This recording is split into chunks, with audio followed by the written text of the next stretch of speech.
Hello and welcome to Art for Everybody. My name is Evi Steiner-Böhm. I'm an artist from Germany, and these two little figures here are called Pedro and Rosa, and they are my assistants. In this third lesson about painting with acrylics, I would like to introduce you to two more colors, and we're going to paint another still life together, and this time with cylindrical objects. Before you start painting, it's always a good idea to do a little color chart to decide which colors you're going to use in your motif. And last time we only used 3 basic colors for the still life. We used titanium white, cadmium yellow, cadmium red and ultramarine blue. And you can already see that I have added 2 more colors to my chart because I'm sure I'm going to use them. And this is Prussian blue, which is a cold blue. If you don't have that, you could also take Parisian blue or phthalo blue. And this is burnt sienna, which is a light brown. You could also use another brown, but this one is my favorite. And I'm going to try out now first which blue I'm going to take for the blue vase, because I think the ultramarine blue will be too warm. Ultramarine already has a little red in it. So if I add white, I get this color, and I find that a lot too warm for the blue vase. So I'm going to try the Prussian blue.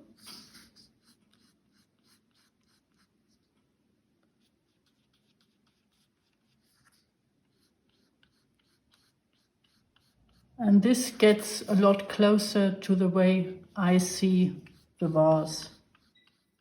In painting, you have to know that it's not about matching the exact color of your motif or your object, but it's about matching how you feel about your objects, because people see and feel colors differently.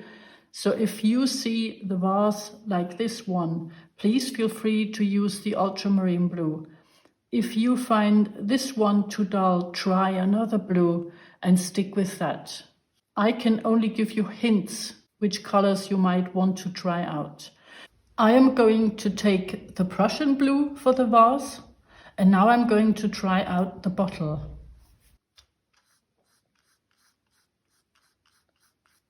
And I think I will be very happy with that. If you don't see the color like that, you could also mix the brown from the cadmium yellow, cadmium red and a little ultramarine blue, or try out the Parisian blue or the Prussian blue with it. But to me, this is the correct color. And I'm going to mix it with the ultramarine now to see if I can match the darker tone. And I think that will be the one I'm going to use. You could also try out the cold blue, of course. This gets even darker. Or if you're not happy with the burnt sienna as it is, you could also try and add a little red, a little yellow.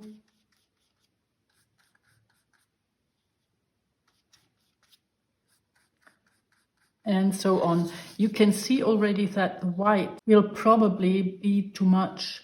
So with a bottle, it might be a good idea to have the white of the paper shine through the color instead of adding the white. Now, if we have a white object in our still life, it's always a good idea to use all the colors we use in our still life in the white. I've showed you that the last time with the garlic bulb. So this way you make sure that the white harmonizes with the rest of your motif.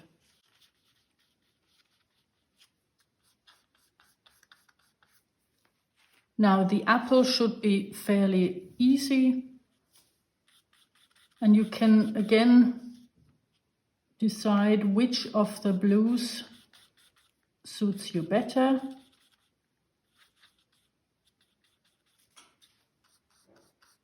Is the yellow you see or the green you see, is it more like this with the ultramarine blue?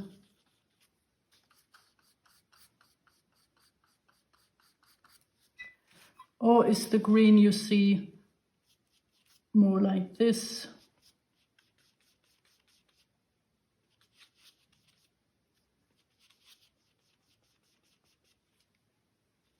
With the Prussian blue, you see this is a lot colder. Or maybe you see it as a mixture of the two and even add a little red to make it warmer.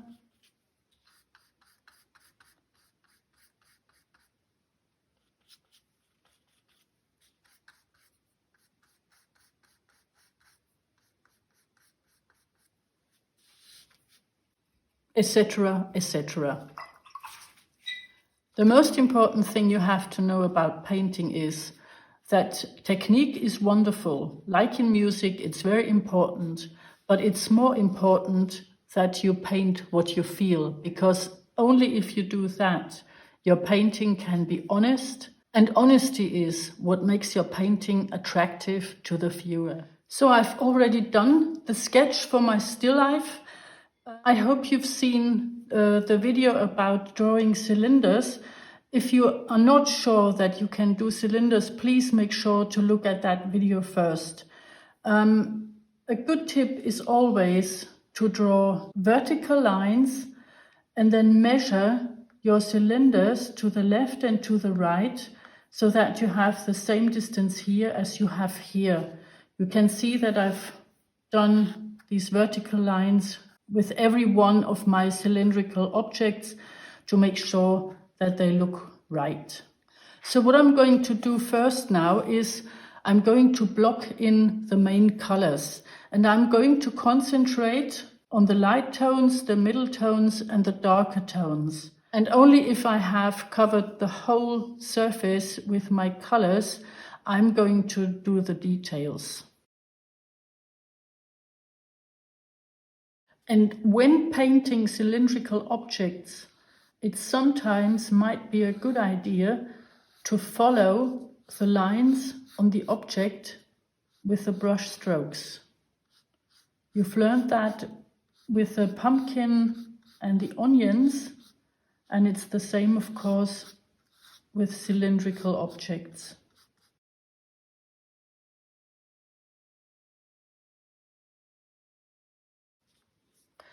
In this phase of the painting, it all looks very rough because you can see the brush strokes very distinctly. If you don't like that, please feel free later to use a synthetic brush like this one to blend the colors into one another.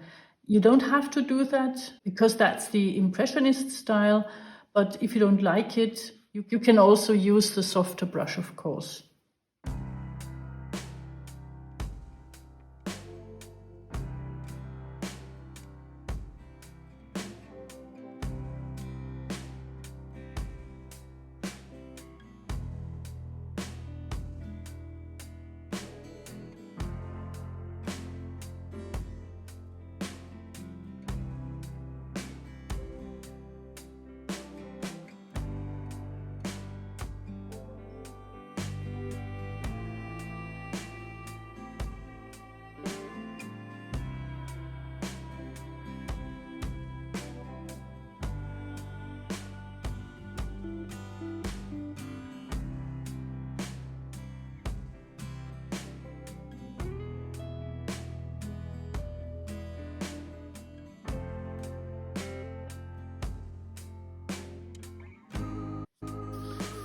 So now that I have established all the main colors of my objects, I'm going to do the background and the table and of course the shadows, because they are an important part of the composition.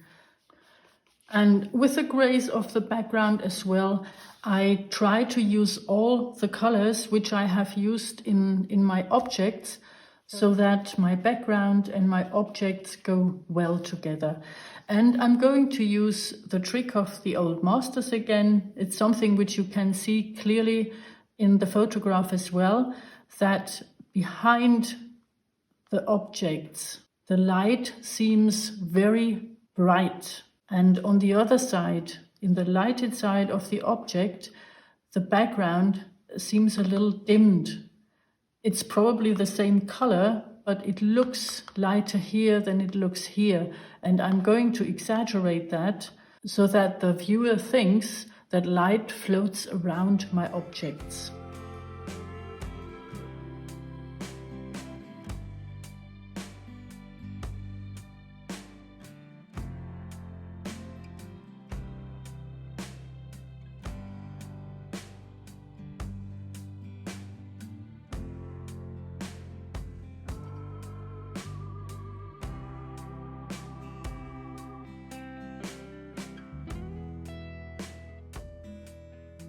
So the first phase of the painting is done. This is the block in. And in the next phase of the painting, I'm going to do all the edges again. And I'm going to go over the colors once again with more layers so that I can blend the shadow and the light side into each other. And I'm going to use the very fine brush, the small synthetic brush, to do the fine details in the end.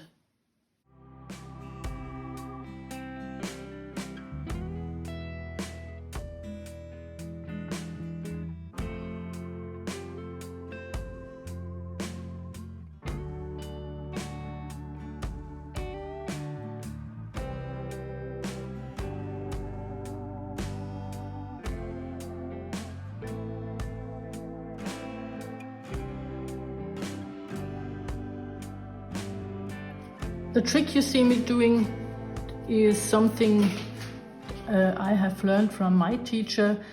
If you are not sure about the forms, whether they are correct, turn your painting on the head or use a mirror. If you take your painting and look at it in a mirror, you can immediately see the mistakes you might have made.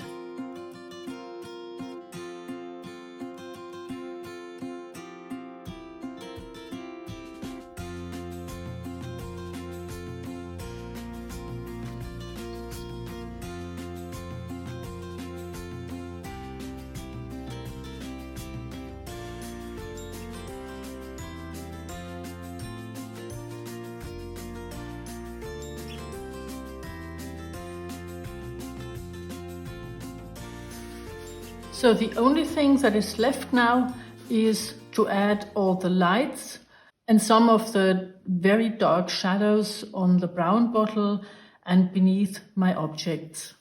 And if you put lights on your motif, please do not use a pure white, but always add a little of the color of your object. And in the case of my blue vase, this has to be a very, very light blue. And the same here on the brown bottle. And I would use yellow with the white so that it gets sort of translucent white.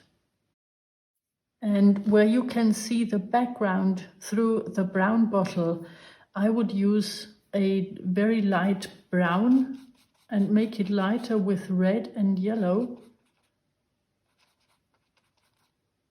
so that it gets sort of a dull color, a dull translucent light.